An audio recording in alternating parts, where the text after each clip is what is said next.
OTD, also known as On the Deck, where you can get all the sports you need in 10 minutes. My name is Adam Orduna, and this is my mom, Gina. He is the journalist. And she is the enthusiast. And she is enthusiastic because what a great sports weekend we had this weekend. Yes, we had a phenomenal weekend. Football was popping this weekend. Oh my gosh, especially in football where both college and pros were just great. You were glued to the TV from the first kickoff. From beginning, not to mention we closed out our 7th grade football season.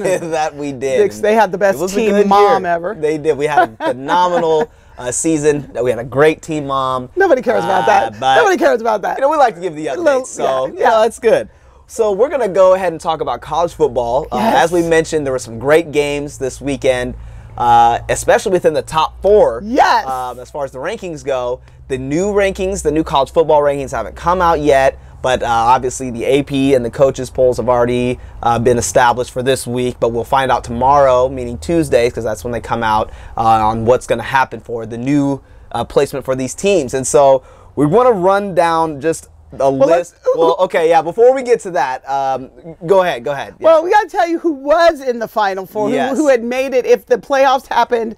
If the playoffs would have happened last Friday, yes, these are the 4 teams that would have been in it, and it would have been number 1 Alabama, number 2 Clemson, number 3 Michigan, and number 4 University of Washington. Correct. Okay. So Washington ended up playing USC. Yes. Michigan played Iowa. Yes. And Clemson played unranked Pitt. Right. And Alabama, did Alabama play somebody? Did they even play? I mean, I don't know. They played Mississippi State. And it was they did have Mississippi State. Yeah. Dak has been gone. Yeah. So that right. So those were the matchup of the weekend. And let's be clear, every single one of the top 4 was playing an unranked team. Yes. Mississippi State, not ranked. Or were they ranked? Maybe no, they were not ranked. Unranked. Pitt, unranked. Yes. Iowa, unranked. Right. And USC was ranked. They had just crawled back into the top 25, but they weren't ranked before that. Right. So it should have been a laydown week. Just everybody take care of business. Right. There you go. Right. But that's not what happened. Well, the game that I was more, I guess I don't want to say surprised or shocked about, but I guess I was surprised to see them finally lose, was that Clemson-Pitt game. Now, in our last episode, we talked about, when dealing with college football, we talked about Clemson and their season. And we all know what a great story they are with Dabo Swinney as the head coach. Yes. And we all love Deshaun Watson and what they've done last year, especially in that national championship game against Alabama. We all remember that game was just one of the best to ever been played. And so now you're coming back off of a rebound year, really, for this season.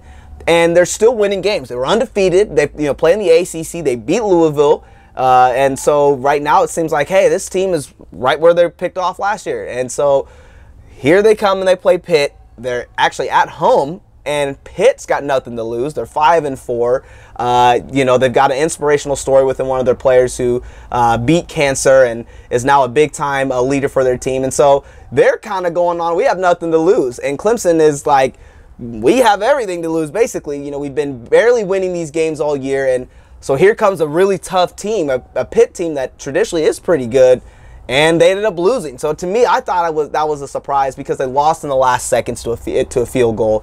And it was just great to see Pitt feel like they did something, but you could definitely see that Clemson was like, man, I don't know, we probably should have had that one. So I thought that was a great game to watch this weekend. Let me say this. That was not my surprise of the week. And I'll tell you why. Because if you go back a few episodes, if you're watching online, click down a few episodes, I said that Clemson was the team I thought would go out. Right. Because they were not winning dominant. Louisville gave them everything they could handle. Sure. They were to me, Clemson was kind of on that Notre Dame tip where you're winning, with the bounce off the tuba or, bounces off the kicker's forehead's nephew, kind of thing. They weren't dominating. They were pulling out wins, and a win is a win, but it wasn't dominating wins. It was last second, oh, this guy missed a field goal, or oh, this guy made a field goal. It was that kind of thing. Well, which is why I think more of why I put that in the category, because they've won so many of those close games that you kind of thought they always would. They ended up losing. It was like, oh my gosh, they lost. They actually lost. Or they lost. Well, for me, the surprise was the Michigan-Iowa game. Oh my goodness. A good buddy of ours is a diehard Iowa guy. Iowa recruited you. That's true. That's fact. We were there. Much on that,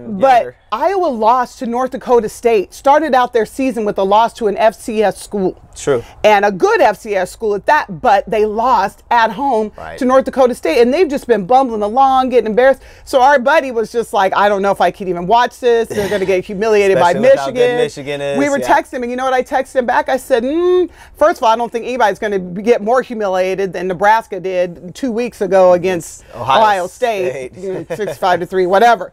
But what I told him was, I said, don't give up hope. I think Iowa has something for him. And that was the surprise game, because even though I did not call Iowa for the win, I didn't think Michigan would blow them out. And true to form, Michigan not only did not blow them out, Michigan lost. Right. 13-14. That is a grinded out in the trenches kind of old school football when it is 13-14 and Iowa held on for the win. To me, that was the and there's something about the weekend. Kinnick Stadium there in Iowa City and what they've got going on. That fan base is very strong up there, and they're very passionate. And so that was a tough game. That's kind of a circle game, because we all know last year Iowa had a really good season. I mean, they got destroyed in the Rose Bowl, but leading up to that, they were a really strong team. And so they always are They always are strong, and they're very fundamentally sound, well coached. And so this year they just weren't putting those wins together. So, you know, you didn't really expect Michigan to go out there and lose, but it's a tough place to play. Well, let me tell you what I do like about Iowa is it is the epitome of the heartland. These are guys that just literally bring your lunch pail, not even your lunch box, your lunch pail to work. Right. And even if they lose, they're not giving up on their season week 2. Right. They're not giving up on themselves ever. And they are the kind of, when we were down there, you were being recruited, I loved what the coaches were saying. They're like, I don't need blue chip athletes. I need hard workers. Right. And hard work will win the day. And it clearly did against Michigan. Right. Absolutely. Exactly. I'm not saying they don't have blue chip athletes ever. I'm just saying that's the mentality at Iowa. Yeah. And that gets it done. It is. So to me, that was, I think that was the shocker, because even I didn't call it. Right. I didn't call it. Well, now we got to talk about the Big Ten a little bit. Well, you want to talk about UW? Because we can. Well, yeah, the Pac-12. Yeah, with I guess going on with what we just talked about, UW was the team that I picked to win the Pac-12. They've been proving me right up to this point.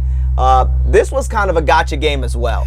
Total gotcha game. All of these games you really could say are gotcha games. At this point in the season, I think they're all gotcha Exactly. games. Even Mississippi State playing Alabama, that's still one of those. Again, Dak Prescott's the quarterback. They may win that game. That's one of them get your gotchas. You don't really want to just blow past those games when you're looking at the schedule. But one thing we do want to highlight is, the UW-USC game. We all remember what happened at the beginning of the year, USC-Alabama. They were so overhyped. It's USC has returned to dominance. Alabama It was the kind, they were coming out barking like dogs. They was came on the out ground. with all the smoke. And Alabama was just like, whoop. We're going to play football and beat you. And so that's what they did. It was a whooping. It was terrible. And then they went in the tank after that. They did. And, you know, everyone knows USC has been going through coaching changes. The football program has been up and down, Sarkisian and all of this stuff going on. And so there really has been a great direction for that program. Right. And so USC has kind of taken a new look at where they're at, and they've steadily started winning games. And they've got a young quarterback that's leading the charge right now. And this was a big game. It was a huge game. And, you know, a lot of these kids that are getting recruited by Washington's also getting recruited by USC and Cal. Pac-12 teams are always – so a lot of these guys do know each other. So this was kind of a heated game. And USC ended up winning on the road in Seattle, which that was where game day was. And Jake Browning, who's the young quarterback for UW, is getting a lot of press right now. And I know that's not what he wanted, but sometimes you get thrusted in the limelight. Yeah, sometimes the spotlight can hurt your feelings. And so that was a tough game for them, but USC pulled it out. Well, and I know we only have a little bit of time left, but I do think this says a lot about the shakeup. And what you now have is a Big Ten that is extremely interesting. Yes. Let's tell the truth. The Big 12, we're cannibalizing ourselves. We've got too many good teams, and you're going to always have a loss. The Pac-12, y'all are just sad. Yeah. The ACC, if Clemson is not strong or Florida State's not winning, SEC, it's just Alabama. Right. But what's interesting to me right now is the Big Ten, because now you've got Ohio State with 1 loss. You now have Michigan with 1 loss. You now have Wisconsin with 1 loss. So now what's going to happen? Are you looking at Alabama and then 3 Big Ten teams? Right. You know, in your Final Four? Exactly. I don't know. I'll be interested. There's a lot of questions that will be raised between now and the official playoff brackets that will happen here. We might have to hurry up. It's exciting, yeah. And so I'd like to see it, actually. I do too. I would love to see how they're going to shake this thing up and see what happens. So that's what we wanted to give you for right now. Update from the weekend. The weekend update for college football. And the Huskers did rebound. And Nebraska did win, and K-State was off. So those two teams, our teams were all okay. But naturally, we wanted to give you the update on what was going on, and it was a fun weekend. So best season there's going to be plenty more to come. So continue to stay tuned and stay tuned with us and keep watching those games. And so it's awesome. So with that, we want to say we thank you for joining us, and we'll see you next time, folks.